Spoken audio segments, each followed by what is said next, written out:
너마저 한국으로 간다고? 절대 안 돼. 에바의 목소리가 아파트 거실에 울려 퍼졌습니다. 창문 너머로 스톡홀름의 잿빛 하늘이 내려다보고 있었죠. 눈물로 얼룩진 그녀의 얼굴은 붉게 달아올라 있었습니다. 양손으로 얼굴을 감싸쥐며 라르송 가족의 막내딸 아스트리드를 바라보았습니다. 엄마, 이건 정말 좋은 기회예요. 서울대학교로 교환학생을 갈 수 있는 기회라고요. 많은 사람들이 지원했는데 저를 뽑아줬다니까요. 아스트리드는 스톡홀름 대학교 간호학과 3학년생이었습니다. 방학 때 첫째, 언니 잉그리드가 일하는 한국에 놀러 갔다가 그곳의 의료 시스템과 문화에 매료되어 돌아온 참이었죠. 이 불행이 어디서부터 시작된 거지? 에바는 소파에 무겁게 몸을 내려놓았습니다. 내가 뭘 잘못했길래 내 딸들을 모두 빼앗기는 건지 모르겠구나. 안녕하세요? 저는 스웨덴에서 30대 중반의 나이부터 세 딸을 혼자 키우며 살아온 싱글맘 에바입니다. 하지만 지금은 한 명도 제 옆에 아무도 없었죠. 모두 연고 하나 없는 한국에 가버렸습니다. 저희 시선이 벽에 걸린 가족 사진으로 향했습니다. 15해 전 남편 안데르스와 세 딸이 함께 찍은 마지막 가족 사진이었습니다. 그 직후 안데르스는 급성 백혈병 진단을 받았고 1년도 채 되지 않아 세상을 떠났죠. 안데르스가 살아있었다면 혼자 중얼거렸습니다. 남편의 병을 치료하던 그 시간들이 선명하게 떠올랐습니다. MRI 검사를 위해 2달을 기다렸던 일, 전문의를 만나기 위해 5번이나 예약을 미룬 일, 새로운 치료법을 시도하고 싶었지만 보험 승인을 받지 못해 포기했던 일. 스웨덴의 의료 시스템은 보편적이고 무상이었지만 그 느린 처리 속도와 관료주의가 안데르스의 생명을 구하기에는 너무 느렸던 것 같았습니다. 그래서 너희들을 의료 분야로 인도했던 거야. 아스트리드를 바라보며 말했습니다. 우리가 겪었던 아픔을 다른 가족들은 겪지 않게 하고 싶었으니까. 스웨덴 의료 시스템을 내부에서 바꿀 수 있는 사람들로 너희를 키우고 싶었는데 안데르스의 죽음 이후 저는 세 딸에게 의료의 중요성을 자연스럽게 심어주었습니다. 잉그리드는 13살 때부터 아버지의 병원 기록을 공부하기 시작했고 에리카는 암 연구 기사를 스크랩했으며 어린 아스트리드는 아픈 사람들을 돌보는 놀이를 즐겼습니다. 그렇게 세 딸은 모두 의료 분야의 길로 들어섰고 그것이 남편의 죽음에서 얻은 유일한 위안이었습니다. 제 마음속에는 세 딸을 키웠던 지난 시간들이 파노라마처럼 펼쳐졌습니다. 스웨덴의 평화로운 교회에 있는 그들의 집, 여름이면 푸르른 정원에서 세 자매가 뛰놀던 모습이 선명했습니다. 첫째 잉그리드는 어릴 때부터 구급상자를 들고 다니며 이웃집 아이들의 상처를 치료해주곤 했죠. 둘째 에리카는 아버지의 손전등을 분해했다가 더 밝게 조립해내는 재주가 있었습니다. 그리고 막내 아스트리드는 항상 웃음이 가득한 아이였습니다. 아픈 새를 발견하면 집으로 데려와 보살피곤 했던 따뜻한 아이였죠. 너희들이 기억하진 못하겠지만 너희들이 태어났을 때 얼마나 완벽한 의료 서비스를 받았는지 알아?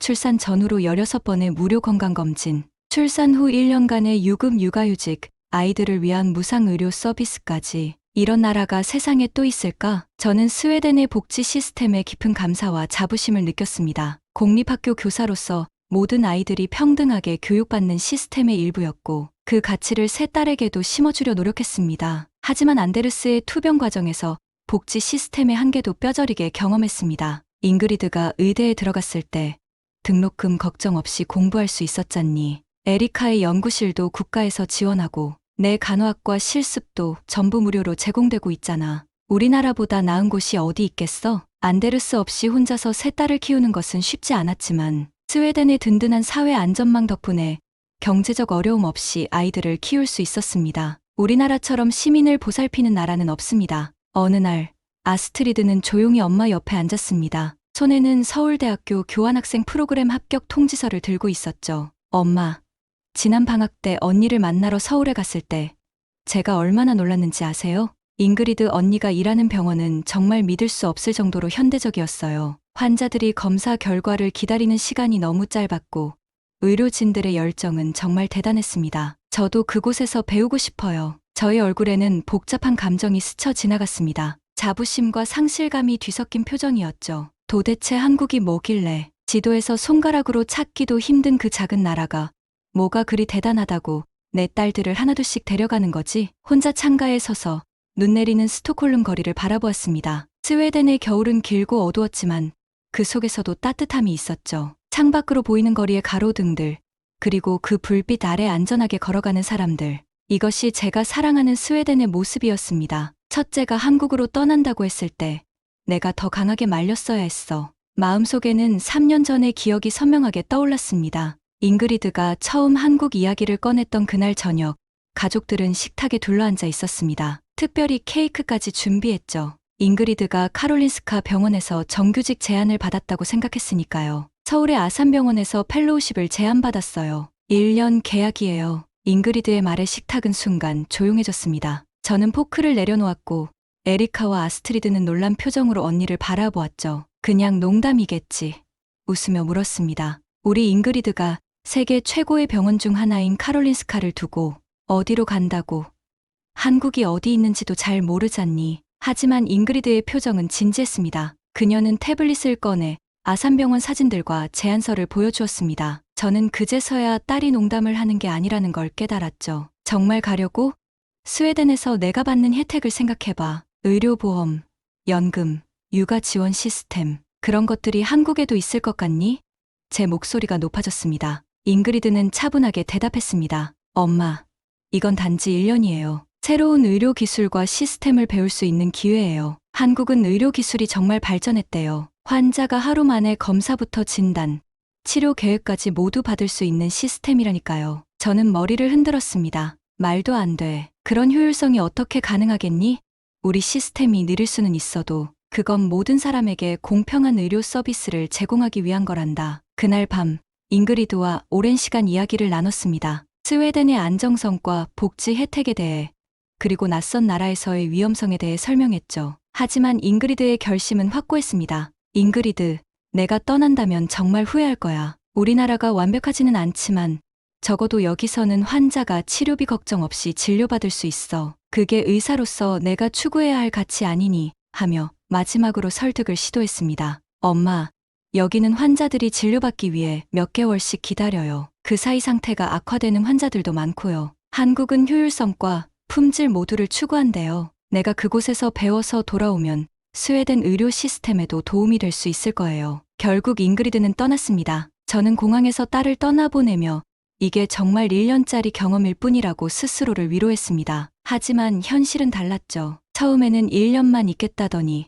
결국 계약을 연장했지. 그때를 회상하며 아스트리드에게 말했습니다. 그리고 6개월 뒤에는 그 한국 의사와 약혼한다는 소식이 왔잖니. 잉그리드는 한국에서 소아신경외과 의사 박지훈을 만났습니다. 두 사람은 같은 수술팀에서 일하며 서로에게 끌렸고 1년 후 결혼했죠. 이제 잉그리드는 박씨 성을 사용하며 한국에 완전히 정착한 상태였습니다. 저는 창가에서 불빛이 깜빡이는 크리스마스 장식을 바라보았습니다. 웃음소리가 가득해야 할 연말인데 집안은 너무나 조용했습니다. 가족이 모두 함께했던 마지막 크리스마스가 떠올랐습니다. 그때만 해도 세 딸이 모두 스웨덴에 있었죠. 사실 첫째를 한국에 보내고 나서 두 딸들만 같이 있으면 괜찮을 거라고 생각했어. 에리카와 아스트리드가 있으니 완전히 혼자는 아니라고 스스로를 위로했지. 저는 잉그리드가 떠난 후의 시간들을 떠올렸습니다. 처음에는 매주 화상통화를 했고 잉그리드는 한국 생활에 대해 신나게 이야기했습니다. 음식이 맵지만 맛있고 사람들은 친절하며 병원의 기술력은 놀랍고 환자들은 감사의 마음을 표현하는데 인색하지 않다고요. 하지만 문제는 그 후였어. 에리카와 아스트리드가 언니를 방문하러 한국에 가기 시작했을 때부터 모든 것이 돌이킬 수 없게 변해버렸지. 에리카가 처음 한국을 방문한 것은 잉그리드의 결혼식 때였습니다. 전통 한복을 입고 올린 결혼식 사진을 받았을 때 저는 마음이 아팠습니다. 자신의 딸이 완전히 낯선 문화에 흡수되어 가는 것 같았으니까요. 하지만 그보다 더 걱정스러웠던 건 에리카와 아스트리드의 반응이었습니다. 결혼식에 다녀온 뒤 에리카는 완전히 달라졌어. 매일 저녁 한국어 공부를 시작하더니 연구실에서도 한국 의료기기 회사들에 대해 조사하기 시작했지. 저는 두 번째 딸마저 빼앗길까봐 두려웠습니다. 그래서 에리카를 더 자주 집에 초대했고 스웨덴의 연구 환경이 얼마나 안정적인지 강조했습니다. 심지어 에리카에게 소개팅도 주선했죠. 스톡홀름 대학교의 물리학 교수였던 마티아스와요. 하지만 운명은 제 계획대로 흘러가지 않았습니다. 결국 에리카도 한국으로 갔어. 언니가 소개해준 바이오 벤처기업에서 일하겠다면서 내가 아무리 말려도 소용없었지. 에리카가 한국행을 결정했을 때 저는 거의 무너질 뻔했습니다. 두 번째 딸까지 잃는다는 건 상상할 수 없는 고통이었죠. 모든 방법을 동원해 에리카를 설득하려 했습니다. 스웨덴 복지 시스템의 안정성, 언어와 문화 장벽의 어려움, 가족과 떨어져 사는 외로움까지. 하지만 에리카의 마음은 확고했습니다. 엄마, 한국에서는 내 연구가 실제로 사람들을 도울 수 있어요. 여기서는 결과가 나오기까지 너무 오래 걸려요. 한국은 빠르게 움직이고 혁신을 두려워하지 않아요. 에리카가 떠나는 날, 공항에서 마지막으로 시도했습니다. 에리카, 정말 가야만 하니? 내 자리는 여기 스웨덴에 있어. 우리 가족 곁에. 하지만 에리카는 그저 엄마를 꼭 안아주고는 떠났습니다. 걱정하지 마세요, 엄마. 잉그리드 언니가 있으니까 외롭지 않을 거예요. 그리고 제가 만든 의료기기로 사람들을 도울 수 있다면 그것만큼 보람찬 일이 어디 있겠어요? 그리고 남은 건 아스트리드 뿐이었습니다. 막내딸만큼은 꼭 곁에 두려고 애썼습니다. 주말마다 함께 시간을 보내고 스웨덴의 아름다운 자연을 여행하며 간호학과 공부를 적극적으로 도왔습니다. 하지만 운명은 또다시 저를 비웃는 듯했습니다. 두 언니가 한국에 있으니 아스트리드도 자주 한국을 방문하게 됐지. 처음에는 방학 때만 갔는데 갈 때마다 더 오래 머물더군. 그리고 마지막으로 갔을 때 아스트리드는 지난 여름 한국을 방문했을 때의 경험을 떠올렸습니다. 잉그리드의 집에 머물며 언니가 일하는 병원에서 일주일간 인턴십을 경험했죠. 처음에는 그저 호기심이었습니다. 한국의 의료 시스템이 정말 언니들이 말한 것처럼 효율적이고 혁신적인지 확인하고 싶었으니까요. 엄마, 제가 한국에서 본 건 정말 놀라웠어요. 아스트리드가 조심스럽게 말했습니다. 응급실에 환자가 들어오면 5분 안에 의사 진료가 시작돼요. 검사 결과는 당일에 나오고 입원이 필요하면 바로 병실로 올라가죠. 스웨덴에서는 상상도 할 수 없는 속도예요. 그건 분명 좋은 점이지. 하지만 그런 시스템이 모든 사람에게 공평하게 적용되는 건 아닐 거야. 우리 스웨덴은 부자든 가난하든 같은 의료 서비스를 받을 수 있잖니. 놀랍게도 한국도 그래요, 엄마. 아스트리드의 눈이 반짝였습니다. 한국의 국민건강보험 시스템은 정말 효율적이에요. 거의 모든 국민이 보험 혜택을 받고 진료비도 스웨덴보다 훨씬 저렴하대요. 게다가 최신 의료 기술에 대한 접근성은 오히려 더 좋아요. 딸의 눈에서 이미 결심이 서 있는 것을 볼 수 있었습니다. 아스트리드는 언니들과 마찬가지로 이미 한국이라는 나라의 마음을 빼앗긴 상태였죠. 저는 마지막 희망마저 사라지는 것을 느꼈습니다. 그래서 교환학생 신청을 했구나. 제 목소리는 체념한 듯했습니다.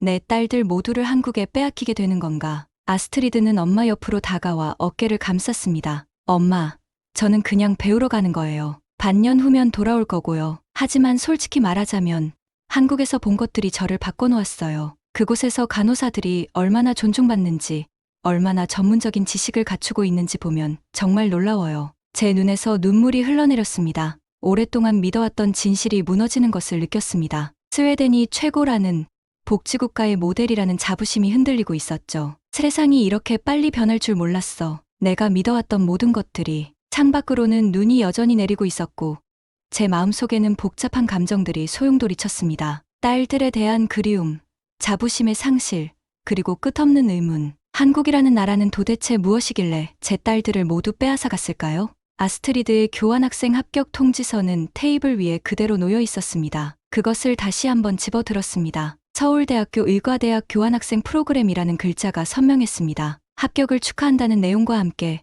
오는 9월부터 프로그램이 시작된다는 안내가 적혀 있었죠. 내 언니들은 어떻게 생각하니?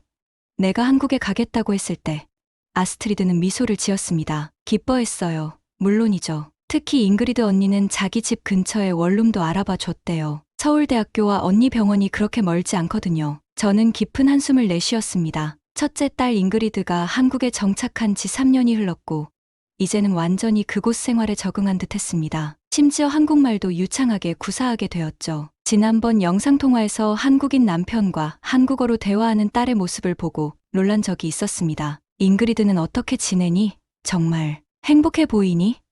엄마, 언니는 정말 행복해요. 아스트리드가 단호하게 말했습니다. 지훈 오빠도 정말 좋은 사람이고요. 두 사람 다 소아신경외과 의사로서 아이들을 돕는 일에 전념하고 있어요. 지난번에 보여준 새 아파트 기억나세요? 한강이 보이는 전망이 얼마나 멋있었는지 머릿속에 잉그리드의 새 아파트 사진을 떠올렸습니다. 서울 강남의 고층 아파트에서 바라본 한강의 전망은 확실히 아름다웠습니다. 하지만 그것이 스웨덴의 숲과 호수를 대체할 수 있을까요? 에리카는 그 회사에서 적응은 잘하고 있니? 에리카 언니요? 그야말로 승승장구하고 있죠. 아스트리드의 얼굴에 자랑스러움이 번졌습니다. 언니가 개발한 의료기기가 이번에 미국 FDA 승인까지 받았대요. 한국 뉴스에도 나왔다면서요. 스웨덴 출신 과학자가 혁신적인 의료기기 개발이라고요. 그 소식을 들었을 때 복잡한 감정을 느꼈습니다. 딸의 성공이 자랑스러웠지만 동시에 그 성공이 한국에서 이루어졌다는 사실이 마음 한구석을 아프게 했죠. 에리카가 스웨덴에 남아 있었다면 같은 성공을 이룰 수 있었을까요? 아마도 그렇지 않았을 겁니다. 그녀가 스웨덴 연구소에서 겪었던 좌절들을 너무나 잘 알고 있었으니까요. 사실 에리카 언니는 내가 한국에 오면 회사 인턴십도 주선해주겠다고 했어요. 학점도 인정받을 수 있대요. 아스트리드가 조심스럽게 덧붙였습니다. 저는 깜짝 놀랐습니다. 인턴십이라고? 내가 간호학을 공부하는데 의료기기 회사에서 무슨 인턴을 한다는 거니? 엄마, 요즘은 의료 분야가 다 연결되어 있잖아요. 간호사도 의료기기를 이해하고 환자에게 설명하는 역할을 해요. 언니 회사는 특히 환자 편의성을 중요시해서 간호사 인턴도 뽑는데요. 세상이 너무 빠르게 변하고 있었습니다. 제가 젊었을 때만 해도 의사는 의사의 일을, 간호사는 간호사의 일을 명확히 구분해서 했죠. 하지만 지금은 모든 경계가 허물어지고 있었습니다. 내 언니들이 한국에서 성공했다고 해서 내가 거기 가면 무조건 행복할 거라는 보장은 없어. 저는 마지막 설득을 시도했습니다. 한국은 경쟁이 치열하대. 사람들이 밤늦게까지 일하고 휴식 시간도 없고 우리 스웨덴의 워라벨과는 비교도 안 된다더구나. 아스트리드는 엄마의 손을 꼭 잡았습니다. 엄마, 저도 그런 이야기 들었어요. 하지만 언니들이 말하길 의료 분야는 좀 달라요. 특히 국제적인 병원이나 연구소는 서구의 근무 환경을 많이 도입했대요. 잉그리드 언니도 정시 퇴근하고 주말에는 지훈 오빠와 여행도 자주 간다고 했잖아요. 창밖으로 눈이 더 세차게 내리기 시작했고 거실의 온도계는 영하 15도를 가리키고 있었습니다. 스웨덴의 겨울은 길고 혹독했습니다. 저는 문득 서울의 날씨가 궁금해졌습니다. 한국은 지금 어떤 계절이니? 아스트리드는 잠시 생각하더니 대답했습니다. 지금이 2월이니까 아직 겨울이겠죠. 하지만 서울은 스톡홀름보다 훨씬 덜 추워요. 그리고 봄이 일찍 와요. 3월 말이면 벚꽃이 핀대요. 서울의 벚꽃 사진을 본 적이 있었습니다. 잉그리드가 결혼 1주년을 맞아 보내온 사진 속에는 분홍빛, 벚꽃이 가득한 공원에서 웃고 있는 딸과 사위의 모습이 담겨 있었죠. 내 언니들이 보내준 사진 속 서울은 항상 화창하고 활기차 보여. 정말 그런 곳이니? 아스트리드는 웃음을 터뜨렸습니다. 물론 비 오는 날도 있고 스모그가 심한 날도 있어요. 완벽한 곳은 없죠. 정말 활기찬 도시라는 느낌을 받았어요. 밤늦게까지 사람들이 돌아다니고 카페는 항상 북적이고 공원은 운동하는 사람들로 가득했어요. 문득 자신이 한국에 오래 머물렀던 적이 없다는 사실을 깨달았습니다. 딸들이 그곳에 있는데도 첫째 결혼식 할 때 이외에는 한 번도 방문하지 않았죠. 처음에는 잉그리드가 곧 돌아올 거라고 생각했기 때문이었고 나중에는 어쩌면 그곳에 가서 딸들이 스웨덴으로 돌아오지 않을 이유를 직접 보게 되는 것이 두려웠는지도 모릅니다. 엄마, 제 교환학생 기간 중에 엄마도 한국에 오세요. 아스트리드가 갑자기 제안했습니다. 그럼 우리 네 식구가 오랜만에 함께 시간을 보낼 수 있잖아요. 엄마가 왜 우리가 한국을 좋아하는지 직접 보면 이해하실 수 있을 거예요. 저는 잠시 생각에 잠겼습니다. 그동안 머릿속으로만 그려왔던 한국을 직접 보는 것, 딸들이 선택한 길을 이해해보는 것, 어쩌면 그것이 세 딸을 모두 잃어버린 것 같은 상실감을 극복하는 방법일지도 모르겠습니다. 생각해볼게. 하지만 그 전에 내가 정말 한국에 가야 한다면 적어도 왜 가는지 더 자세히 설명해줬으면 해. 단지 언니들이 거기 있어서. 아니면 다른 이유가 있니? 아스트리드는 깊은 숨을 들이마셨습니다. 이것이 엄마를 설득할 수 있는 마지막 기회라는 것을 알았죠. 엄마, 제가 한국에 가고 싶은 건 단지 언니들 때문만은 아니에요. 제가 지난 여름 언니 병원에서 본 것들이 저를 완전히 바꿔놓았어요. 환자 중심의 간호 시스템, 최신 의료 기술을 활용한 케어, 그리고 무엇보다 간호사들의 전문성과 자부심이요. 아스트리드의 눈에서 진심이 느껴졌습니다. 스웨덴에서는 간호사가 주로 의사의 지시를 따르는 역할이지만 언니 병원에서는 간호사들이 환자 케어 계획을 직접 세우고 의사와 동등하게 의견을 나눠요. 전문 간호사 시스템이 정말 잘 발달되어 있어서 간호사로서 더 깊이 공부하고 발전할 수 있는 길이 많아요. 딸의 말에서 단순한 호기심이 아닌 진지한 열정과 직업적 포부가 느껴졌습니다. 그리고 무엇보다 한국은 의료 기술이 정말 빠르게 발전하고 있어요. 스웨덴에서 배울 수 없는 것들을 배울 수 있을 것 같아요. 저는 그 경험을 가지고 돌아와서 언젠가 스웨덴 의료 시스템을 더 좋게 만드는 데 기여하고 싶어요. 제 눈에 다시 눈물이 고였습니다. 하지만 이번에는 슬픔만이 아닌 복잡한 감정이 담겨 있었습니다. 자랑스러움, 두려움, 그리고 어쩌면 약간의 희망까지. 내가 꼭 가야겠다면 엄마가 막을 수는 없겠구나. 서울행 비행기 티켓을 예약하는 날이 왔습니다. 아스트리드는 노트북을 펼치고 저와 함께 앉았습니다. 스톡홀름에서 서울까지 11시간의 비행. 딸의 손가락이 키보드 위를 움직이는 모습을 말없이 지켜보았습니다. 9월 1일 출발이면 되겠죠?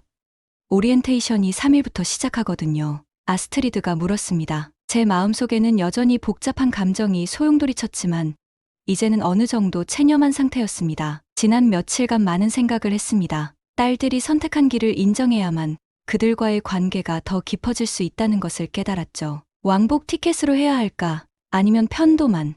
아스트리드가 조심스럽게 물었습니다. 당연히 왕복이지.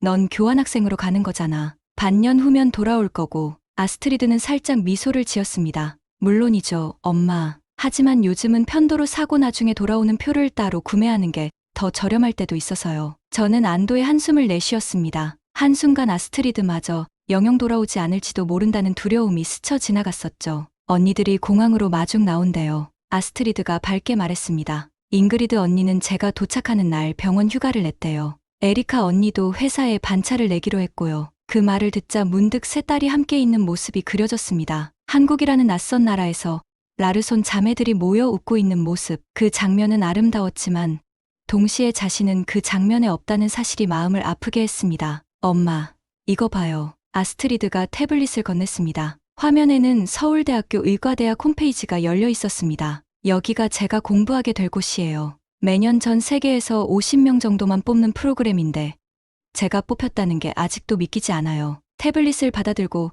천천히 페이지를 살펴보았습니다. 현대적인 건물들, 첨단 장비를 갖춘 실습실, 세계 각국에서 온 학생들, 분명 인상적이었습니다. 정말 경쟁이 심했겠구나. 내가 뽑혔다는 건 정말 대단한 일이야. 엄마가 왜 내가 가는 것을 반대했는지 이해하지? 아스트리드는 고개를 끄덕였습니다. 물론이에요, 엄마. 엄마는 저희를 걱정하시는 거잖아요. 그리고 엄마 혼자 남게 되는 것도 걱정되고요. 저는 조용히 딸의 손을 잡았습니다. 내가 혼자 남는 건 괜찮아. 선생님 일도 있고 친구들도 있으니까. 다만 내가 내 언니들처럼 한국에 영영 머물게 될까봐 두려운 거야. 아스트리드의 얼굴에 진지한 표정이 스쳤습니다. 솔직히 말할게요, 엄마. 저도 그 가능성을 완전히 배제할 수는 없어요. 제가 그곳에서 정말 많은 것을 배우고 성장할 기회를 찾게 된다면. 하지만 지금 제 계획은 교환학생 프로그램을 마치고 돌아오는 거예요. 스웨덴에서 학위를 마치고 싶으니까요. 딸의 솔직함에 감사했습니다. 아스트리드는 언제나 그랬습니다. 어릴 때부터 자신의 생각과 감정을 숨김없이 표현하는 아이였죠. 그런데 엄마, 정말 한국에 한번 오셔야 해요. 아스트리드가 화제를 돌렸습니다. 제가 간 후에 크리스마스 방학 때 오시면 어떨까요?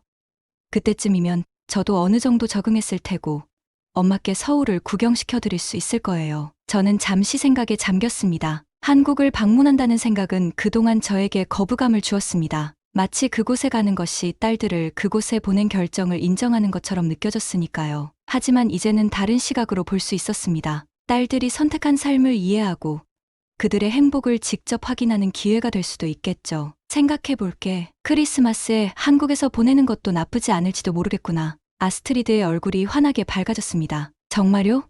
와, 엄마. 잉그리드 언니네 집은 정말 넓어서 엄마가 오시면 충분히 머무르실 수 있을 거예요. 그리고 크리스마스 시즌의 서울은 정말 아름답대요. 도시 전체가 조명으로 반짝인대요. 저절로 미소가 지어졌습니다. 딸의 기쁨이 전염되는 것을 느꼈죠. 문득 궁금해졌습니다. 한국에서도 크리스마스를 기념하니?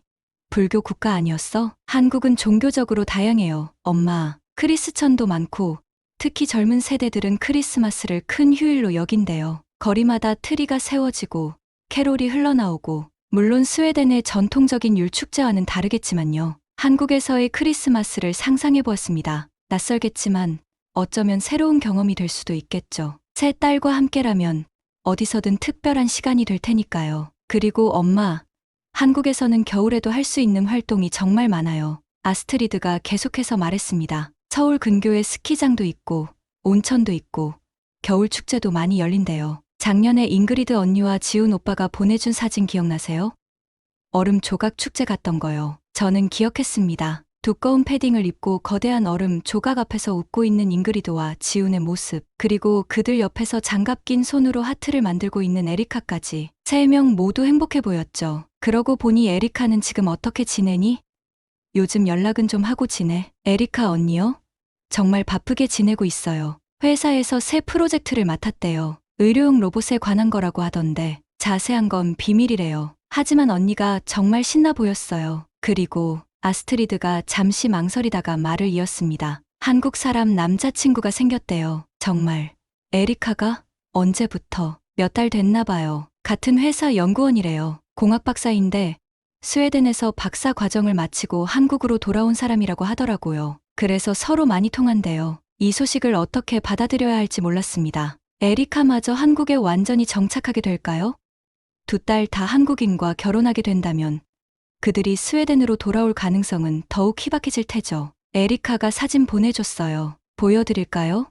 아스트리드가 조심스럽게 물었습니다. 아스트리드는 휴대폰을 꺼내 사진첩을 열었습니다. 화면에는 에리카와 키가 큰 안경 낀 남자가 함께 서울 남산타워 앞에서 찍은 사진이 있었습니다. 에리카의 얼굴에는 오랫동안 보지 못했던 행복한 미소가 번져 있었죠. 이름이 김준호라고 해요. 스웨덴어도 조금 할 줄 안대요. 언젠가 엄마를 만나고 싶다고 했어요. 저는 사진을 오랫동안 바라보았습니다. 둘째 딸이 행복해 보인다는 사실은 위안이 되었지만 동시에 에리카도 영영 한국에 머무르게 될지도 모른다는 현실을 직면하게 되었습니다. 시간이 참 빠르구나. 방금 전까지만 해도 너희들이 이 집 마당에서 뛰어놀던 것 같은데. 아스트리드는 엄마의 어깨를 감싸 안았습니다. 엄마, 저희가 멀리 있어도 여전히 엄마의 딸들이에요. 그건 변하지 않아요. 제 눈에 다시 눈물이 고였습니다. 하지만 이번에는 조금 다른 감정이었습니다. 자신의 딸들이 자신만의 길을 찾아 세상으로 나아가는 것을 지켜보는 부모의 자부심과 아픔을 동시에 느꼈습니다. 알아. 내가 이기적이었던 것 같구나. 너희들의 꿈과 열정을 제대로 이해하려고 노력하지 않았어. 밖으로는 여전히 눈이 내리고 있었지만 그 모습이 더는 고립된 느낌을 주지 않았습니다. 오히려 새로운 시작을 알리는 것처럼 느껴졌죠. 아스트리드가 한국으로 떠난 지 일주일이 지났습니다. 혼자 남은 집의 적막함에 아직 익숙해지지 않았습니다. 처음 며칠은 눈물로 밤을 지새웠죠. 하지만 오늘은 조금 다른 아침이었습니다. 일찍 일어나 커피를 내리고 컴퓨터 앞에 앉았습니다. 오전 10시, 약속된 영상통화 시간이었으니까요. 화면이 켜지자 아스트리드의 밝은 얼굴이 나타났습니다. 배경에는 낯선 방이 보였고 벽에는 한글로 된 포스터가 붙어 있었습니다. 안녕, 엄마. 잘 지내셨어요? 아스트리드의 목소리가 스피커를 통해 흘러나왔습니다. 그래, 잘 지내고 있어. 너는 어떠니? 한국 생활은 어때? 딸의 얼굴에서 피곤함의 흔적을 찾으려 했지만 오히려 생기 넘치는 모습을 발견했습니다. 정말 굉장해요. 엄마, 일주일밖에 안 됐는데 벌써 너무 많은 것을 배웠어요. 오리엔테이션 첫날부터 실습 병원을 견학했는데 정말 믿을 수 없을 정도로 현대적이었어요. 딸이 이렇게 열정적인 모습은 오랜만이었습니다. 스웨덴에서 마지막 학기를 보낼 때는 종종 피곤해 보였고 간호학과 실습에 대해서도 그다지 흥미롭게 이야기하지 않았었죠. 수업은 어때? 언어 때문에 힘들진 않니? 걱정 마세요, 엄마. 국제 프로그램이라 수업은 모두 영어로 진행돼요. 물론 병원에서 환자들과 소통할 때는 통역사의 도움을 받지만요. 그래도 기본적인 한국어는 배우려고 노력 중이에요. 안녕하세요. 감사합니다. 이런 인사말 정도는 할 수 있어요. 아스트리드가 간단한 한국어 인사를 해보이자 어색하게 웃었습니다. 딸이 이국적인 언어를 사용하는 모습이 낯설게 느껴졌습니다. 언니들은 자주 보니? 네. 둘 다 정말 바쁘지만 시간을 내서 자주 만나요. 지난 주말에는 잉그리드 언니네 집에서 저녁 식사를 했어요. 지훈 오빠가 직접 한국 음식을 요리해줬는데 정말 맛있었어요. 그리고 에리카 언니도 왔는데 남자친구 준호 씨도 함께 왔어요. 정말 재미있었어요, 엄마. 오랜만에 우리 자매들이 다 함께 모인 시간이었어요. 세 딸이 한국식 식탁에 둘러앉아 낯선 음식을 먹으며 웃고 떠드는 모습을 상상했습니다. 그리고 그들 곁에는 한국인 남자들이 그림 속에서 자신만 빠져 있다는 생각에 가슴이 아팠지만 동시에 딸들이 행복해 보인다는 사실이 위안이 되었습니다. 사진 보내줄게요, 엄마. 우리 모임 사진. 아스트리드가 말하고 잠시 후 메시지가 도착했습니다. 사진을 열자 화려한 서울의 야경을 배경으로 찍은 5사람의 모습이 나왔습니다. 잉그리드와 지훈, 에리카와 준호, 그리고 그들 사이에 서 있는 아스트리드. 5명 모두 환하게 웃고 있었습니다. 마음 한구석이 쓰라린 것을 느꼈지만 동시에 딸들의 행복한 모습에 미소 짓지 않을 수 없었습니다. 너희들 정말 행복해 보이는구나. 엄마, 정말 여기 오셔야 해요. 크리스마스에 오시겠다고 약속하셨잖아요.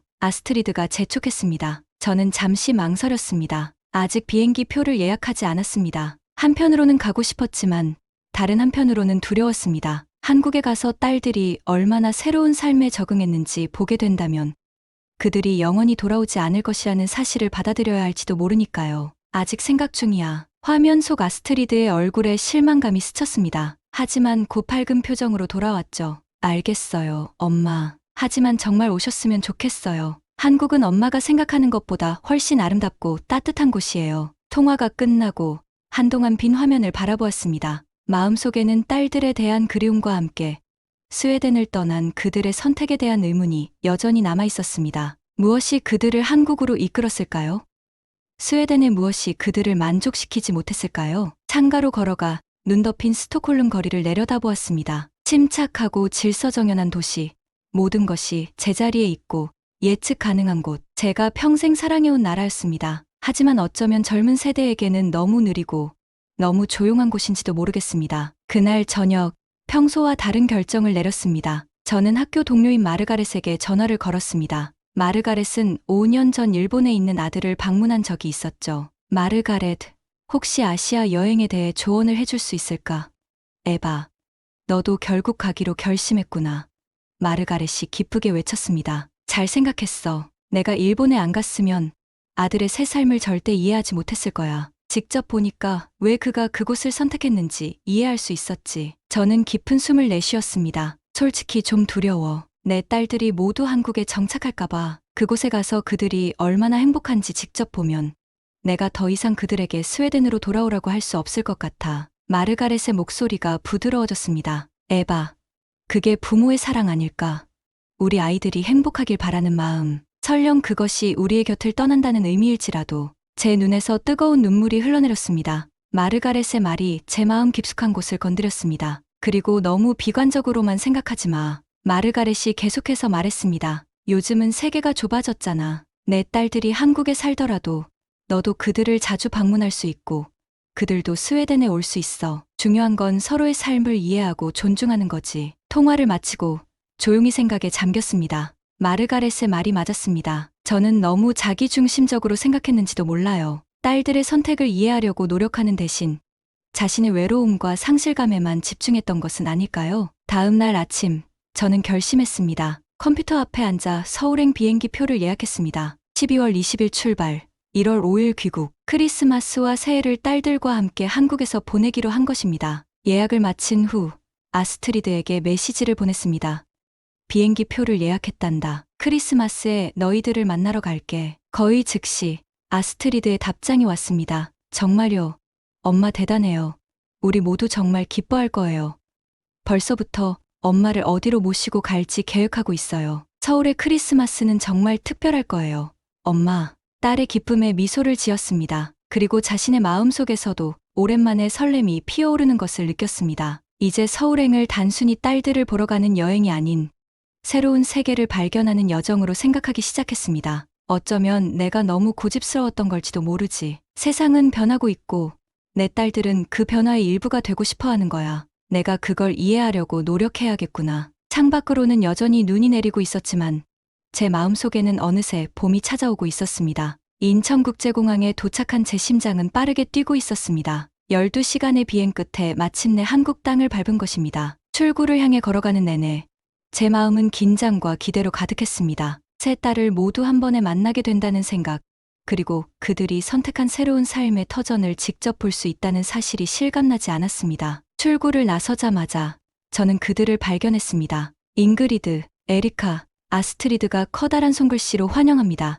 에바 엄마 라고 쓰인 현수막을 들고 서 있었습니다. 세 딸 모두 환하게 웃고 있었고 잉그리드의 남편 지훈과 에리카의 남자친구 준호도 함께 있었습니다. 엄마, 아스트리드가 가장 먼저 달려와 저를 꼭 안았습니다. 이어서 잉그리드와 에리카도 합류했고 우리 네 사람은 한동안 말없이 서로를 껴안았습니다. 드디어 오셨네요, 엄마. 잉그리드가 눈물을 글썽이며 말했습니다. 정말 기다렸어요. 저는 딸들의 얼굴을 하나하나 바라보았습니다. 세 딸 모두 건강해 보였고 무엇보다 행복해 보였습니다. 특히 잉그리드는 임신 5개월 차에 배가 살짝 불러와 있었죠. 비행은 어땠어요, 엄마? 에리카가 물었습니다. 너무 피곤하시면 바로 집에 가서 쉬어도 돼요. 저는 고개를 저었습니다. 아니, 괜찮아. 비행기에서 잘 잤단다. 처음 와본 나라인데 오자마자 잠만 자면 어떡하니? 지훈이 한 발짝 앞으로 나왔습니다. 그는 유창한 영어로 인사했습니다. 어머님, 마침내 뵙게 되어 영광입니다. 잉그리드가 많이 그리워했어요. 준호도 수줍은 미소와 함께 저에게 인사했습니다. 처음 뵙겠습니다. 라르손 부인. 에리카에게서 많은 이야기를 들었습니다. 저는 두 한국인 남성을 자세히 살펴보았습니다. 지우는 30대 중반으로 보이는 단정한 모습의 의사였고 준호는 좀 더 젊고 학구적인 분위기를 풍겼습니다. 두 사람 모두 예의 바르고 따뜻한 인상이었습니다. 저도 드디어 만나게 되어 기쁩니다. 제가 말했습니다. 제 딸들을 잘 돌봐주셔서 감사해요. 공항에서 나와 우리는 두 대의 차에 나눠 탔습니다. 저와 잉그리드, 지훈이 한 차에, 에리카, 준호, 아스트리드가 다른 차에 탔습니다. 서울로 향하는 고속도로에서 저는 창밖으로 펼쳐지는 낯선 풍경을 조용히 바라보았습니다. 저희 집에서 이틀 정도 머무르시다가 크리스마스 이브에는 모두 함께 저희 집에서 보내려고 해요.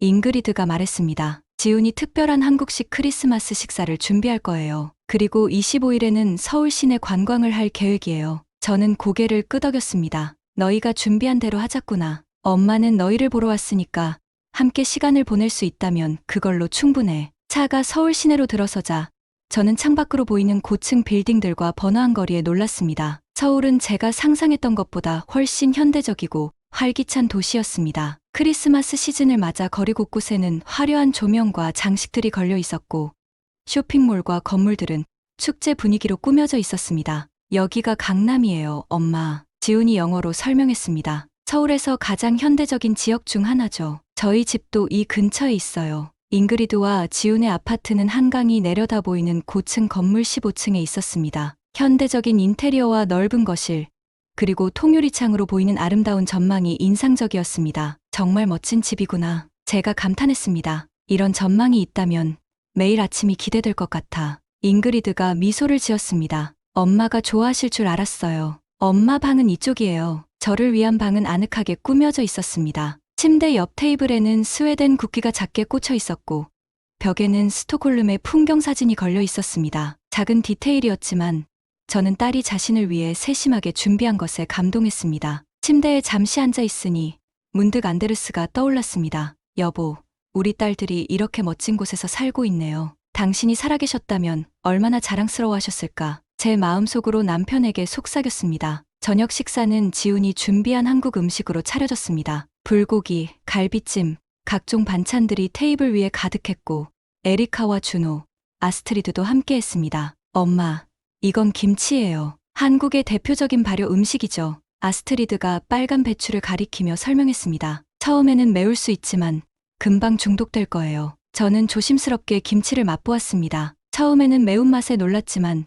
씹을수록 풍부한 맛이 느껴졌습니다. 생각보다 맛있구나. 독특하지만 분명 매력이 있어. 식사 중에 우리는 각자의 근황에 대해 이야기를 나눴습니다. 잉그리드는 병원에서의 일과 5월에 태어날 아기에 대한 기대를 나누었고 에리카는 자신의 연구 프로젝트가 국제의료기기 전시회에서 상을 받았다는 소식을 전했습니다. 아스트리드는 서울대학교에서의 학업과 실습 경험에 대해 열정적으로 이야기했습니다. 엄마, 내일은 제가 실습하는 병원을 보여드릴게요. 아스트리드가 제안했습니다. 엄마도 교육자니까 한국의 의료 교육 시스템이 어떤지 관심 있으실 것 같아요. 저는 미소를 지었습니다. 그럼 좋지. 내가 배우고 있는 것들을 직접 보고 싶구나. 식사 후 우리는 거실에 모여 커피와 한국 전통차를 마시며 이야기를 계속했습니다. 창밖으로는 서울의 밤 풍경이 펼쳐졌고 한강을 따라 반짝이는 불빛들이 마치 별처럼 빛나고 있었습니다. 오늘은 쉬시고 내일부터 서울 구경을 시작해요. 잉그리드가 말했습니다. 엄마가 여기 계신 2주 동안 한국의 모든 좋은 점들을 보여드리고 싶어요. 저는 세 딸들의 얼굴을 차례로 바라보았습니다. 잉그리드의 차분한 미소, 에리카의 열정적인 눈빛, 아스트리드의 호기심 가득한 표정. 세 딸 모두 이곳 한국에서 자신만의 길을 찾아가고 있었습니다. 저는 그동안 제가 얼마나 편협한 시각으로 세상을 바라보았는지 깨닫기 시작했습니다. 알겠다, 내 사랑들아. 너희들이 이곳에서 찾은 것들을 엄마에게도 보여주렴. 엄마는 이제 열린 마음으로 볼 준비가 됐어. 다음 날 아침, 저는 아스트리드와 함께 서울대학교 병원을 방문했습니다. 현대적인 시설과 첨단 의료 장비들, 그리고 바쁘게 움직이는 의료진들의 모습은 인상적이었습니다. 특히 응급실의 효율적인 시스템과 환자 대기 시간의 짧음은 저를 놀라게 했습니다. 여기서는 MRI 검사를 당일에 받을 수 있어요. 스웨덴에서는 몇 개월씩 기다려야 하잖아요. 저는 고개를 끄덕였습니다. 그건 사실이구나. 우리 시스템에도 분명 개선할 점이 있어.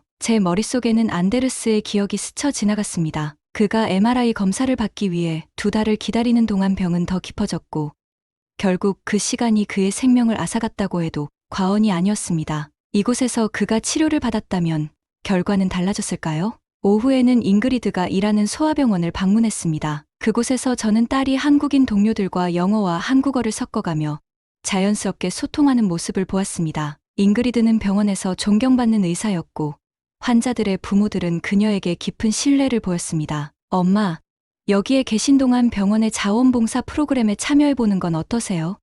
잉그리드가 제안했습니다. 스웨덴어를 가르쳐 주시거나 아이들에게 북유럽 문화에 대해 이야기해 줄 수 있잖아요. 저는 그 제안에 깜짝 놀랐지만 곧 미소를 지었습니다. 그거 좋은 생각이구나. 교사로서의 내 경험이 여기서도 쓸모가 있을 수 있겠네. 그날 밤, 에리카의 회사 연구실도 방문했습니다. 글로벌 의료기기 기업의 한국 지사였는데 최첨단 시설과 국제적인 분위기가 인상적이었습니다. 에리카는 자신이 개발 중인 의료용 로봇에 대해 열정적으로 설명했고, 준호와 함께 일하는 모습은 마치 오랜 파트너처럼 자연스러웠습니다. 엄마, 제가 스웨덴에서는 결코 이런 기회를 얻지 못했을 거예요. 에리카가 진지하게 말했습니다. 여기서는 아이디어만 좋다면 바로 투자를 받고 실현할 수 있어요. 그리고 실패해도 다시 도전할 기회가 있고요. 저는 딸의 말을 깊이 새겼습니다. 이제 저는 딸들이 왜 한국을 선택했는지 조금씩 이해하기 시작했습니다. 그것은 단순히 더 나은 직업 기회나 효율적인 시스템 때문만이 아니었습니다. 이곳에는 변화에 대한 열린 태도, 새로운 것을 시도하는 용기, 그리고 더 나은 미래를 향한 끊임없는 노력이 있었습니다. 크리스마스 이브를 하루 앞둔 밤, 저는 잉그리드의 아파트 발코니에 서서 서울의 밤 풍경을 바라보았습니다. 수많은 불빛들이 마치 별처럼 빛나는 도시, 그리고 그 속에서 새로운 삶을 시작한 제 딸들. 안데르스, 당신이 여기 있었다면. 저는 별을 바라보며 속삭였습니다. 우리 딸들이 얼마나 훌륭하게 자랐는지 보셨을 텐데. 제 눈에 눈물이 고였지만 이번에는 슬픔만이 아닌 자부심과 희망의 눈물이었습니다. 이제 이해가 됩니다. 제가 조용히 중얼거렸습니다. 내 딸들을 빼앗아간 것이 아니라 그들에게 더 넓은 세계를 보여준 거였구나. 크리스마스 이브 밤, 잉그리드와 지훈의 아파트는 따뜻한 불빛과 웃음소리로 가득했습니다. 거실 한켠에는 작은 크리스마스 트리가 장식되어 있었고, 창밖으로는 눈이 조금씩 내리고 있었습니다. 서울에서 크리스마스에 눈이 내리는 건 드문 일이라고 했지만 오늘만큼은 저를 위해 특별한 선물을 준비한 것처럼 보였습니다. 저는 지난 잉그리드의 결혼식 때를 떠올렸습니다. 그때는 단 사흘만 한국에 머물렀고 마음이 복잡해 이곳의 아름다움을 제대로 보지 못했었죠. 결혼식장에서 낯선 한국 음식을 먹으며 한국어로 진행되는 예식을 듣고 모두가 방긋 웃고 있는데 저만 홀로 울고 있었던 그날 밤 호텔로 돌아와 침대에 누워 혼자 많이 울었었습니다. 첫째 딸을 영영 잃어버린 것 같았으니까요. 스웨덴 크리스마스를 한국에서 재현해 보았어요. 잉그리드가 말했습니다. 테이블 위에는 스웨덴 전통 음식인 율브르드 크리스마스 햄, 셀제시살 푸딩, 그리고 근래 그 따뜻한 와인과 준비되어 있었습니다. 지훈과 준호가 함께 요리한 것이라고 했습니다. 어머나, 이걸 어떻게 다. 저는 감동으로 눈시울이 붉어졌습니다. 재료는 어디서 구한 거니? 인터넷의 힘이에요, 엄마. 에리카가 웃으며 말했습니다. 요즘은 뭐든 구할 수 있어요. 그리고 준호가 요리에 정말 재능이 있어요. 준호는 수줍게 웃었습니다. 스웨덴 요리책을 보고 연습했어요. 정통 스웨덴 맛은 아닐 수도 있지만,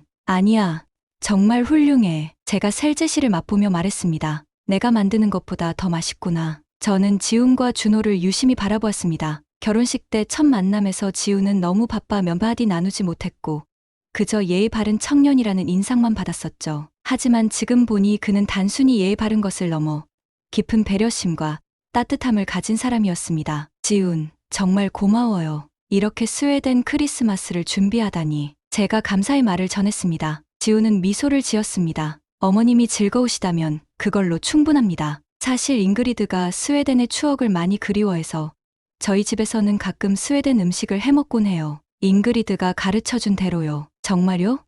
제가 놀라서 잉그리드를 바라보았습니다. 잉그리드가 고개를 끄덕였습니다. 지훈이 정말 배려심이 많아요. 엄마, 제가 가끔 향수병에 걸릴 때면 스웨덴 음식을 만들자고 해요. 그리고 여기 저희 집에 스웨덴 코너도 만들었어요. 보여드릴게요. 잉그리드는 저를 작은 서재로 안내했습니다. 그곳에는 스웨덴 국기와 함께 스웨덴 그림책들, 달라나 목마 장식품, 그리고 우리 집 가족 사진들이 놓여 있었습니다. 지훈이 제가 뿌리를 잊지 말라고 꾸며준 공간이에요. 저는 깊은 감동을 느꼈습니다. 처음 한국 사위를 맞았을 때 제가 얼마나 걱정했었는지, 문화 차이로 딸이 고생하지는 않을지 얼마나 염려했었는지. 하지만 지금 보니 그런 걱정은 완전히 기우였던 것 같았습니다. 저녁 식사 중 지우는 자연스럽게 화제를 안데르스에게로 돌렸습니다. 장인어른 사진을 많이 봤는데 정말 따뜻한 미소를 가지신 분 같아요. 잉그리드가 아버님을 많이 닮았다고 하더라고요. 제 마음이 잠시 멈칫했습니다. 안데르스 이야기는 여전히 저에게 쓰린 부분이었으니까요. 하지만 지훈의 진심 어린 관심에 저는 천천히 이야기를 시작했습니다. 그래요.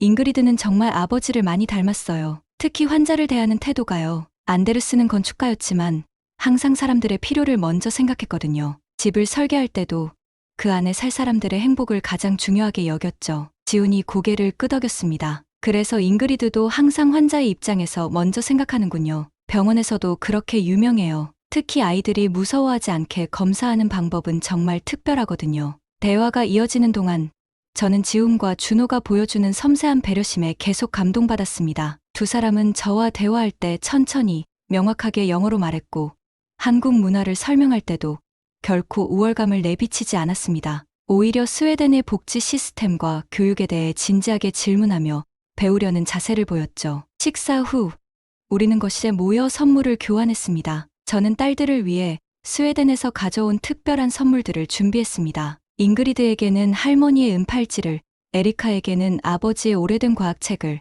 아스트리드에게는 그녀가 어렸을 때 좋아했던 인형을 새로 구해 가져왔습니다. 이건 할머니 팔찌잖아요. 잉그리드가 눈물을 글썽이며 말했습니다. 정말 소중한 것인데 엄마가 가지고 계셔야지. 이제 내가 가질 때가 됐어. 언젠가 내 딸에게도 물려주길 바라. 잉그리드는 배를 감싸 안으며 미소를 지었습니다. 네, 엄마. 이 아이에게 언젠가 물려줄게요. 그리고 우리 가족의 이야기도 함께요. 지훈이 조용히 다가와 작은 상자를 내밀었습니다. 어머님, 저도 작은 선물을 준비했습니다. 저는 상자를 열어보았습니다. 안에는 아름다운 한국 전통 찻잔 세트가 있었습니다. 섬세한 청자 위에 은은한 꽃무늬가 그려져 있었습니다. 이건 한국의 전통 도자기예요. 100년 넘게 이어져 온 도예 가문의 작품이라고 해요. 어머님께서 차를 즐기신다고 들었습니다. 너무 아름답구나. 저는 찻잔을 조심스럽게 만졌습니다. 정말 정성이 느껴지는 선물이야. 준호도 에리카와 함께 저에게 선물을 건넸습니다. 한국 전통 자수가 놓인 아름다운 스카프였습니다. 라르손 부인께 어울릴 것 같아 에리카와 함께 골랐습니다. 이건 제주도 장인이 만든 건데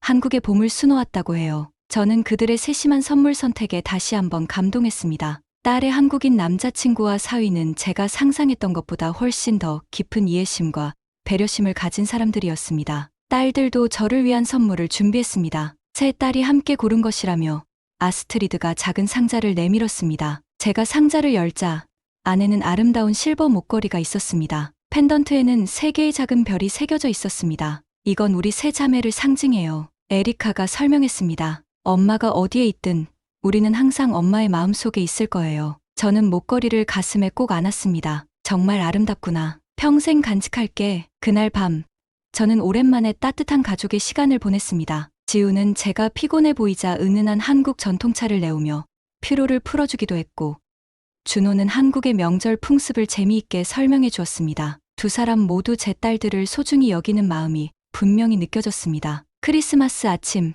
저는 일찍 일어나 발코니에 나갔습니다. 서울은 얇은 눈으로 덮여 있었고 아침 햇살에 반짝이는 모습이 마치 동화 속 풍경 같았습니다. 그때 지훈이 따뜻한 커피 2잔을 들고 나왔습니다. 어머님, 잉그리드에게 들었어요. 크리스마스 아침에 커피를 함께 마시는 게 가족 전통이라고요. 지훈이 미소를 지으며 말했습니다. 저는 깜짝 놀랐습니다. 저와 안데르스가 시작했던 작은 가족 전통을 사위가 기억하고 실천하는 모습에 제 마음이 뭉클해졌습니다. 고마워요, 지훈. 정말 세심하군요. 저희는 잠시 함께 서울의 아침 풍경을 바라보았습니다. 실은 어머님께 고백할 게 있어요. 지훈이 조용히 입을 열었습니다. 처음 잉그리드가 결혼식에 어머님을 모시고 왔을 때 제가 많이 부족했던 것 같아요. 너무 바빠서 제대로 대화도 못 나누고 어머님 마음이 얼마나 무거우셨을지 이해하지 못했습니다. 저는 놀라서 그를 바라보았습니다. 사위가 그때의 제 마음을 이해했다니 예상치 못한 말이었습니다. 잉그리드가 나중에 이야기해줬어요. 어머님이 얼마나 힘드셨을지, 딸이 이렇게 먼 나라에 시집와서 언어도 문화도 다른 곳에서 산다는 게 어떤 느낌일지. 그래서 이번에는 꼭 어머님께 저희 생활을 제대로 보여드리고 싶었습니다. 저희가 얼마나 행복하고 서로를 존중하는지요. 제 눈에 눈물이 고였습니다. 고마워요, 지훈. 솔직히 말하면 처음에는 정말 걱정이 많았어요. 우리랑 너무 다른 문화, 너무 먼 나라. 하지만 이제 보니 제 걱정이 기우였더군요. 지훈이 잉그리드를 정말 소중히 여기는 게 느껴져요. 지훈이 환하게 웃었습니다. 저는 세계에서 가장 운이 좋은 남자예요. 잉그리드 같은 아내와 라르손 부인 같은 어머님을 두게 되어서요. 이야기를 나누던 중 잉그리드와 에리카, 아스트리드, 준호가 차례로 발코니로 나왔습니다. 모두 크리스마스 분위기에 들뜬 얼굴이었죠. 메리 크리스마스, 세 딸이 동시에 외쳤습니다. 저는 그들을 바라보며 생각했습니다. 결혼식 때는 짧은 시간 동안 한국을 방문해서 표면적인 것만 보았을 뿐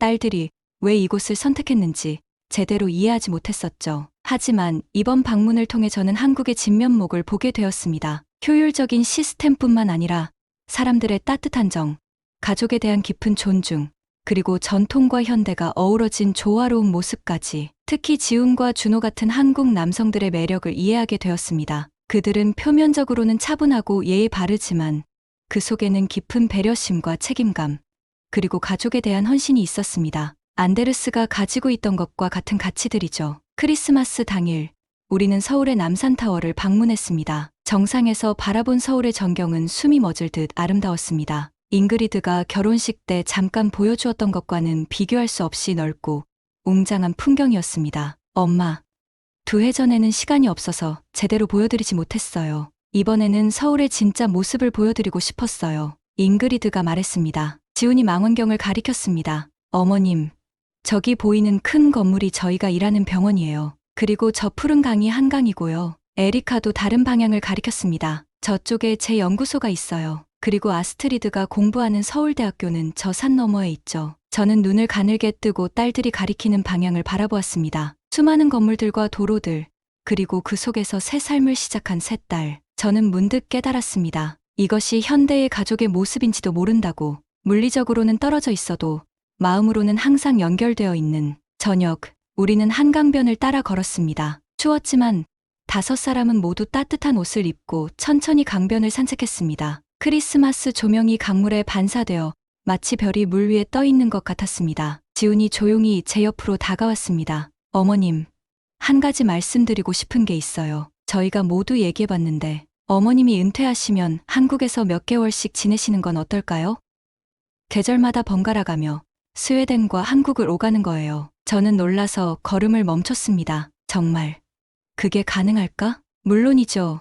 에리카가 힘주어 말했습니다. 엄마의 교육 경험은 여기서도 같이 있어요. 국제학교나 병원의 교육 프로그램에서 일하실 수도 있고요. 준호도 고개를 끄덕였습니다. 라르솜 부인 같은 교육자는 한국에서도 환영받을 거예요. 특히 스웨덴의 교육 방식에 관심 있는 학교들이 많거든요. 아스트리드도 제 팔을 잡았습니다. 엄마, 세상은 정말 좁아졌어요. 이제는 한 곳에만 머물 필요가 없잖아요. 두 문화, 두 세계를 모두 경험하는 게 얼마나 풍요로운 일인지 엄마도 느끼실 수 있을 거예요. 저는 한강을 바라보며 생각에 잠겼습니다. 평생을 한 곳에서 살아온 저에게는 도전적인 제안이었습니다. 하지만 이번 여행을 통해 저는 새로운 경험이 얼마나 자신을 성장시킬 수 있는지 깨달았습니다. 그리고 무엇보다 한국의 사위와 예비 사위가 보여준 깊은 배려심은 제가 결코 외롭지 않을 거라는 확신을 주었습니다. 생각해볼게. 사실 이 일주일 동안 내가 얼마나 많은 것을 배웠는지 몰라. 한국이라는 나라가 내 딸들이 왜 이곳을 선택했는지 이해하게 됐어. 그때 강변에서 갑자기 불꽃놀이가 시작되었습니다. 크리스마스를 기념하는 화려한 불꽃들이 서울의 밤하늘을 수놓았습니다. 난 내 딸들을 빼앗긴 게 아니었어. 제가 불꽃을 바라보며 말했습니다.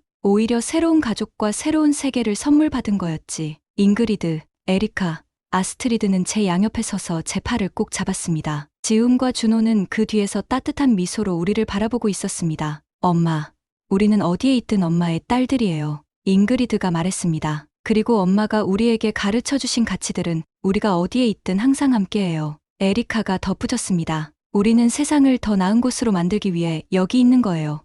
엄마, 아스트리드가 마지막으로 말했습니다. 그리고 그건 엄마와 아빠가 항상 우리에게 가르쳐 주신 거잖아요. 저는 세 딸을 바라보았습니다. 그들의 눈에서 제가 심어준 가치와 꿈이 빛나고 있음을 볼 수 있었습니다. 그리고 그것들이 한국이라는 새로운 토양에서 더욱 크고 아름답게 꽃피우고 있다는 사실을 이제는 인정할 수 있었습니다. 내 딸들을 데려간 나라, 한국. 이제는 나에게도 또 하나의 고향이 될 수 있겠구나. 불꽃이 하늘 높이 퍼져나가며 오색찬란한 빛을 만들어냈고 우리 5사람은 그 아래 서서 서로를 더 가까이 끌어안았습니다. 저희 마음속에는 오랜 시간 동안 느끼지 못했던 평화와 기쁨이 가득했습니다. 안데르스가 하늘에서 저희를 바라보고 있다면 분명 미소 짓고 있을 거라고 믿었습니다.